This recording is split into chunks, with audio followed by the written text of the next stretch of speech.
Assalamualaikum warahmatullahi wabarakatuh. Nama saya Fikri Ahmad Fauzi, NIM saya 210302002. Di sini saya diperintah untuk membuat tugas yang dimana tugasnya tersebut membuat proposal, lalu proposal tersebut dijadikan PowerPoint. Dan diperintahkan oleh dosen kami yang bernama Ibu Ferawati Fajrin SPD MPD, yang dimana proposal tersebut berjudul menghafal Al-Quran di Madrasah Syifa.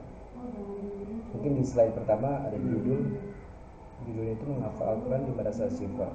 Baik, lanjut kita ke slide kedua, menghafal Al-Quran. Yang dimana menghafal Al-Quran merupakan aktivitas yang dapat dilakukan semua orang. Menghafal Al-Quran adalah salah satu cara untuk memelihara kemurnian Al-Quran. Oleh karena itu, beruntunglah bagi orang-orang yang dapat menjaga Al-Quran dengan cara menghafalkannya. Sedangkan Al-Quran sendiri adalah kalam Allah yang berfungsi sebagai petunjuk atau pedoman bagi umat manusia. Baik, kita lanjut ke slide yang ketiga. Bagaimana murid-murid bisa menghafal? Bagaimana murid-murid menghafal?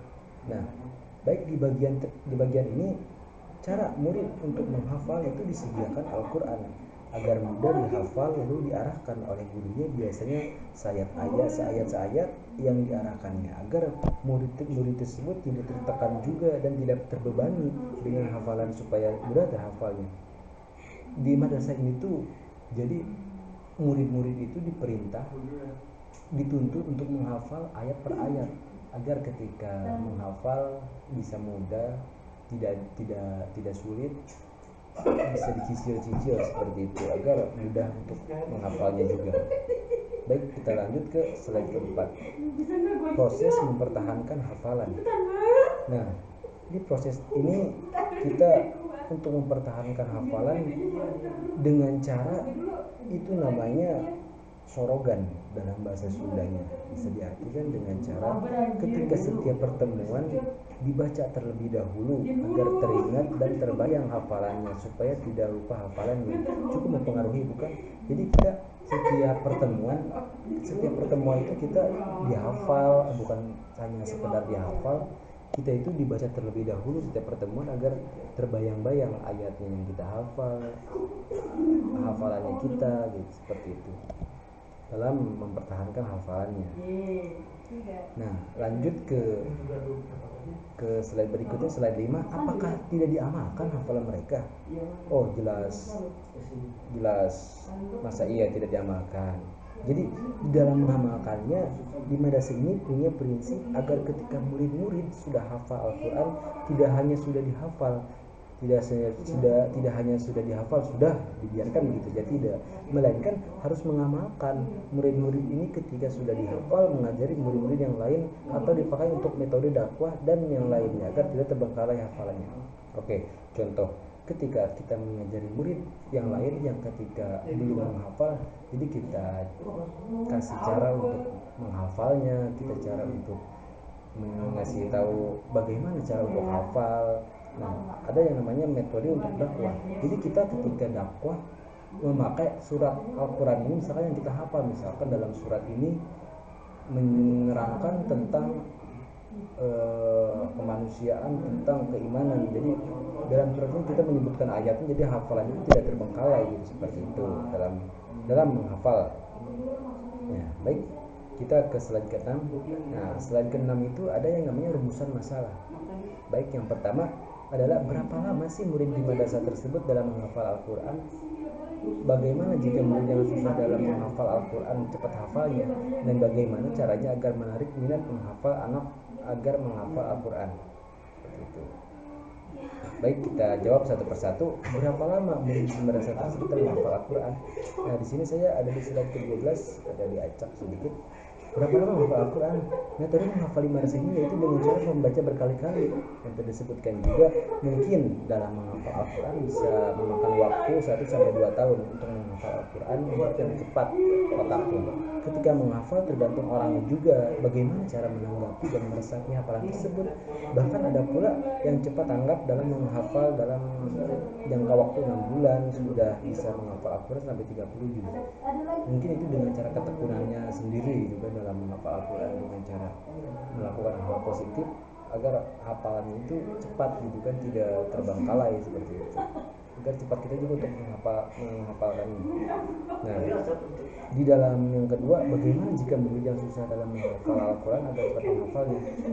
Nah, dalam murid yang susah untuk menghafal, kita itu menurut saya ajarkan murid-murid tersebut agar terus menghafal terus menerus gitu, sedikit lama-lama itu juga akan menjadi bukit. Itu peribahasa. Nah, peribahasa yang lain adalah batu ketika dikucurkan dengan air setetes demi setetes itu akan membuat lubang seperti itu. Jadi mungkin ada yang muridnya susah tapi masa dia nggak bakal hafal gitu kan, ibaratnya seperti itu. Nah, itu jawaban dari saya ya. Baik, yang nomor 3 itu bagaimana caranya agar menarik minat menghafal anak agar menghafal Al-Quran. Baik, dalam menarik minat menghafal Al-Quran, ini menurut saya pribadi, kita ketika disuruh menyuruh menghafal Al-Quran, baik misalkan murid-murid ketika kalian sudah hafal 30 juz, saya dari pihak madrasah akan mengadakan yang ketika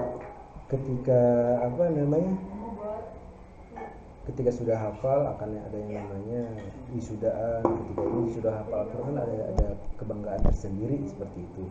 Dan ada juga misalkan hadiahnya, misalkan sudah hafal 30 juz tapi yang pertama itu kita menekankan dengan adanya lillahi ta'ala, karena Al-Quran tersebut untuk menghafal tidak, jadi nanti takut salah niat gitu kan, niat menghafal Al-Quran bukannya karena Allah malah karena sesuatu yang lain seperti itu. Nah, baik, kita lanjut di slide ke-7, tujuan penelitian ini.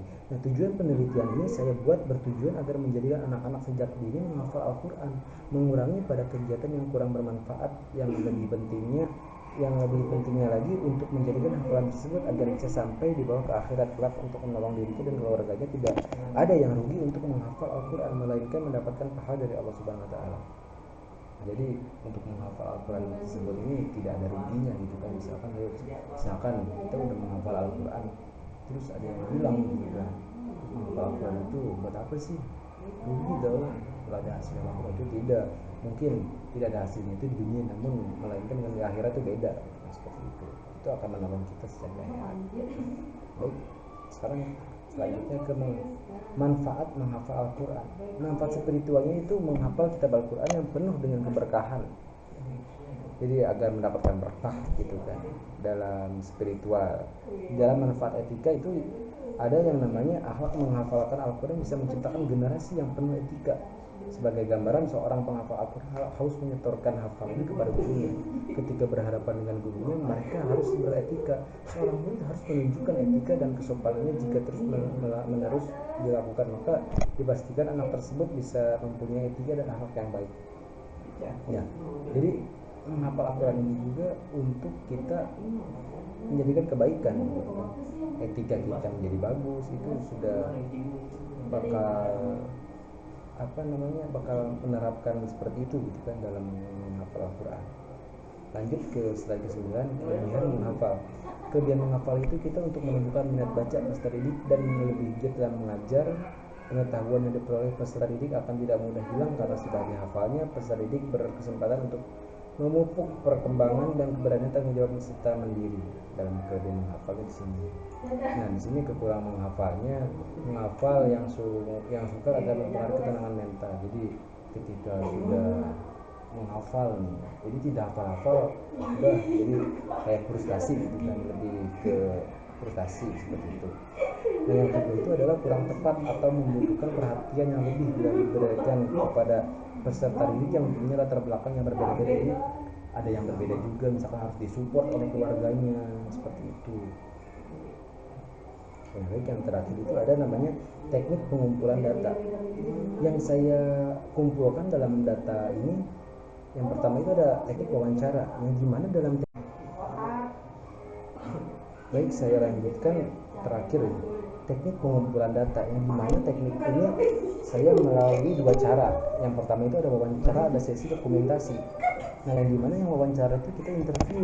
Dalam teknik ini peneliti wawancara langsung ke guru pembimbingnya dan juga murid dari madrasah tersebut. Dalam proses wawancara di sini peneliti meminta keterangan melalui dialog secara langsung terhadap para guru dan para muridnya untuk memperoleh data yang berhubungan dengan menghafal Al-Quran. Yang kedua di dokumentasi, yaitu mendokumentasikan berupa foto. Nah, yang kedua foto tersebut menjadikan untuk mengumpulkan data bahwa kami itu real gitu kan, untuk meneliti di madrasah tersebut. Mungkin sekian dari saya, Fikri Ahmad Fauzi, dalam meneliti penelitian tersebut menghafal Al-Quran. Saya Fikri Ahmad Fauzi, izin undur diri. Assalamualaikum warahmatullahi wabarakatuh.